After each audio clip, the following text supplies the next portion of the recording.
ನಮಸ್ಕಾರ ವೀಕ್ಷಕರೇ, ಶೋಧ ಚಾನೆಲ್ಗೆ ನಿಮ್ಮೆಲ್ಲರಿಗೂ ಆತ್ಮೀಯವಾದ ಸ್ವಾಗತ. ಕನಸು ಕಾಣಿ, ಕನಸುಗಳನ್ನು ಆಲೋಚನೆಗಳಾಗಿ ಪರಿವರ್ತಿಸಿ, ಆ ಆಲೋಚನೆಗಳನ್ನು ಕ್ರಿಯೆಯನ್ನಾಗಿ ಮಾಡಿ. ಈ ಅದ್ಭುತ ಮಾತುಗಳ ಮೂಲಕ ಕೋಟ್ಯಾಂತರ ಭಾರತೀಯರ ಮನಸ್ಸಿನಲ್ಲಿ ಜ್ಞಾನದ ಜ್ಯೋತಿ ಬೆಳಗಿಸಿದ ಮಹಾನ್ ಚೇತನವೇ ಭಾರತದ ಮಿಸೈಲ್ ಮ್ಯಾನ್, ಜನಸಾಮಾನ್ಯರ ರಾಷ್ಟ್ರಪತಿ ಡಾಕ್ಟರ್ APJ ಅಬ್ದುಲ್ ಕಲಾಂ. ರಾಮೇಶ್ವರಂನ ಒಂದು ಸಣ್ಣ ಹಳ್ಳಿಯಲ್ಲಿ ಹುಟ್ಟಿ ದೇಶದ ಅತ್ಯುನ್ನತ ರಾಷ್ಟ್ರಪತಿ ಭವನದವರೆಗೆ ಅವರು ನಡೆಸಿದ ದಾರಿ ಅಷ್ಟು ಸುಲಭದ್ದಾಗಿರಲಿಲ್ಲ. ಶೋಧದ ಇಂದಿನ ಸಂಚಿಕೆಯಲ್ಲಿ ಭಾರತ ಹೆತ್ತ ಮಹಾನ್ ವಿಜ್ಞಾನಿಯ ಅಪ್ರತಿಮ ಜೀವನಗಾಥೆಯನ್ನು ಶೋಧಿಸೋಣ ಬನ್ನಿ. ಅದಕ್ಕಿಂತ ಮೊದಲು ನೀವಿನ್ನು ನಮ್ಮ ಶೋಧ ಚಾನಲ್ನ ಸಬ್ಸ್ಕ್ರೈಬ್ ಮಾಡಿಲ್ಲ ಅಂದರೆ ಮೊದಲು ನಮ್ಮ ಚಾನಲ್ನ ಸಬ್ಸ್ಕ್ರೈಬ್ ಮಾಡಿ, ಬೆಲ್ ಐಕನ್ನ ಟಚ್ ಮಾಡಿ. ಅಬ್ದುಲ್ ಕಲಾಂ ಅವರು ಹುಟ್ಟಿದ್ದು 1931 ಅಕ್ಟೋಬರ್ 15ರಂದು ತಮಿಳುನಾಡಿನ ರಾಮೇಶ್ವರಂನ ಒಂದು ಬಡ ಮುಸ್ಲಿಂ ಕುಟುಂಬದಲ್ಲಿ. ತಂದೆ ಜೈನಾಲುದ್ದೀನ್ ದೋಣಿ ನಡೆಸುತ್ತಿದ್ದರು. ತಾಯಿ ಆಶಿಯಮ್ಮ ಗೃಹಿಣಿ. ಮನೆಯಲ್ಲಿ ತೀವ್ರ ಬಡತನವಿದ್ದರೂ ಸಂಸ್ಕಾರಕ್ಕೆ ಯಾವುದೇ ಕೊರತೆ ಇರಲಿಲ್ಲ. ಮುಂಜಾನೆ ಎದ್ದು ಕಲಾಂ ಅವರು ಮನೆ ಮನೆಗೆ ದಿನಪತ್ರಿಕೆಗಳನ್ನು ಹಂಚಿ ಬಂದ ಹಣದಿಂದ ತಮ್ಮ ವಿದ್ಯಾಭ್ಯಾಸದ ಖರ್ಚನ್ನು ತೂಗಿಸುತ್ತಿದ್ದರು. ರಾಮೇಶ್ವರಂನ ಕಡಲ ತೀರದಲ್ಲಿ ಹಾರುವ ಹಕ್ಕಿಗಳನ್ನು ನೋಡುತ್ತಾ ನಾನು ಒಂದು ದಿನ ಹೀಗೆ ಆಕಾಶದಲ್ಲಿ ಹಾರಬೇಕು ಎಂದು ಕನಸು ಕಂಡ ಬಾಲಕನೇ ಈ ಅಬ್ದುಲ್ ಕಲಾಂ ಅವರು.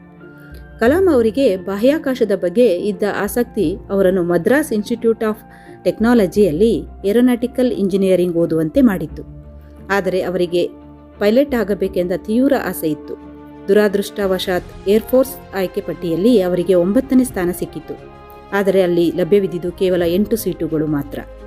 ಪೈಲಟ್ ಆಗುವ ಕನಸು ಭಗ್ನಗೊಂಡಾಗ ಕಲಾಂ ಅವರು ಬೇಸರಗೊಳ್ಳಲಿಲ್ಲ. ಬದಲಿಗೆ ದೇಶಕ್ಕಾಗಿ ರಾಕೆಟ್ ಮತ್ತು ಮಿಸೈಲ್ ತಯಾರಿಸುವ ದೊಡ್ಡ ಜವಾಬ್ದಾರಿಯತ್ತ ಹೆಜ್ಜೆ ಇಟ್ಟರು. 1960ರ ದಶಕದಲ್ಲಿ ಕಲಾಂ ಅವರು ಇಸ್ರೋ ಭಾರತೀಯ ಬಾಹ್ಯಾಕಾಶ ಸಂಶೋಧನಾ ಸಂಸ್ಥೆಯನ್ನು ಸೇರಿದರು. ಭಾರತದ ಮೊದಲ ಉಪಗ್ರಹ ಉಡಾವಣಾ ವಾಹನವಾದ SLV-3 ಯೋಜನೆಯ ನಿರ್ದೇಶಕರಾಗಿ ಅವರು ಇತಿಹಾಸವನ್ನು ಸೃಷ್ಟಿಸಿದರು. ಇದರ ಮೂಲಕ ರೋಹಿಣಿ ಉಪಗ್ರಹವನ್ನು ಯಶಸ್ವಿಯಾಗಿ ಕಕ್ಷೆಗೆ ಸೇರಿಸಲಾಯಿತು.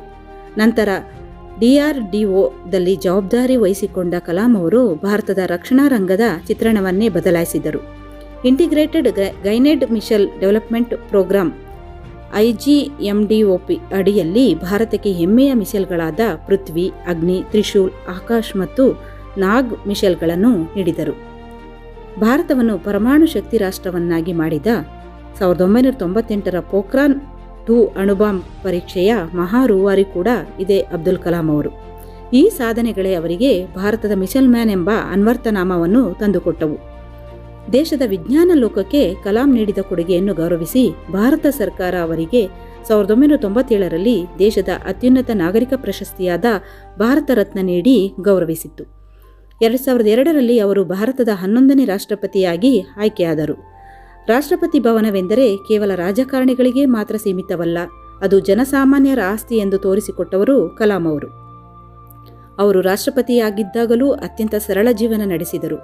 ಸಸ್ಯಾಹಾರಿ ಊಟ, 2 ಸೂಟ್, ಕೆಲವು ಪುಸ್ತಕಗಳು, ಹಾಗೆ ತಾವು ಬರೆಯುತ್ತಿದ್ದ ಡೈರಿ ಅಷ್ಟೇ ಅವರ ಆಸ್ತಿಯಾಗಿತ್ತು. ರಾಷ್ಟ್ರಪತಿ ಹುದ್ದೆಯಿಂದ ಕೆಳಗಿಳಿದ ಮೇಲೂ ಕಲಾಂ ಅವರು ಸುಮ್ಮನೆ ಕೂರಲಿಲ್ಲ.